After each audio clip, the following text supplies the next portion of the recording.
Michelle Gellar talks about her new TV show. Yes, Buffy the Vampire Slayer is returning to her sci-fi roots on Paramount Plus's Wolfpack.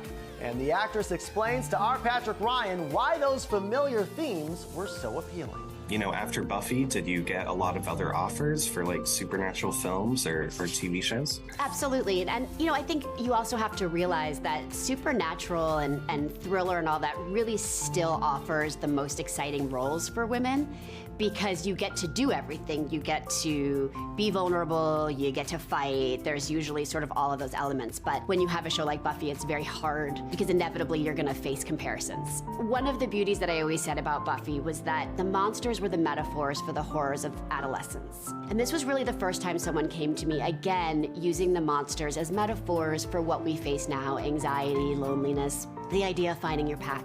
Through the last couple of years in COVID specific, without my pack, I would have been completely lost. I would have been lonely, I would have been isolated, but I had that support, and you realize how important that is. This just sort of seemed like that logical next fit. Well, I mean, the show ended exactly 20 years ago this coming May. 2 decades on, I mean, what sorts of interactions do you have with fans? It's incredible. I think as an actor, it's all about your legacy and that you want to do work that is impactful. And the fact that young viewers are still finding the show. There's obviously a pivotal scene there that I think has garnered a lot of talk online amongst fans. What do you remember about filming that scene? We were supposed to shoot it at the end of a shooting day. It was like probably 1 a.m. So then we came back to it, I think, a week later. And I just remember everybody being very focused. And in terms of my character, there was something a bit, I don't know, a bit meta, a bit cathartic about the fact that I was actually using my native language for the first time. J'ai l'impression de m'être fait avoir. Je me suis laissé rêver un futur heureux avec toi, une étoile Michelin, un bébé. Mais en fait, j'ai passé tellement de temps à essayer de te convaincre que toi et moi, ça en valait la peine. You know, people tend to forget that we're doing all this in a foreign language. And it's not because someone carries it well that it's not heavy, you know, as they say. So it felt good to actually verbalize it in French, because I feel like when you speak in another language, you lose a bit of your signature, a bit of your identity. And so it felt nice.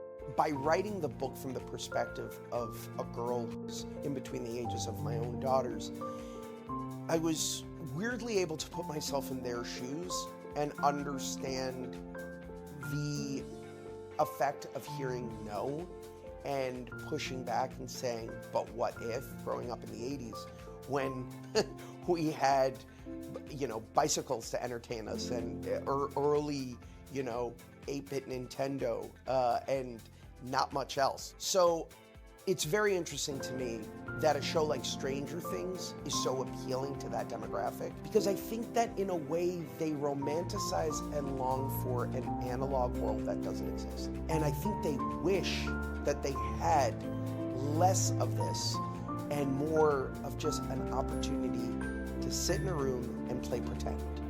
And so I hope that this book inspires that. How does a person like David Beckham being involved with Galactically famous human being, and so any help we can get kind of pushing awareness in that direction is helpful, and he's obviously a massive help in that regard. Is it tougher in this day and age to get people of that stature to push things like this, even though it's a nonpartisan thing, or bipartisan rather?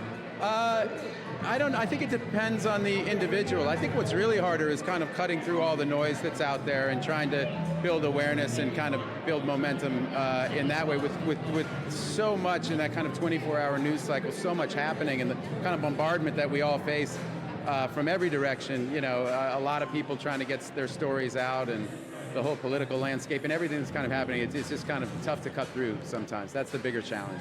Is somebody feeding you Patriot scores tonight? Yeah, I'll be checking my phone.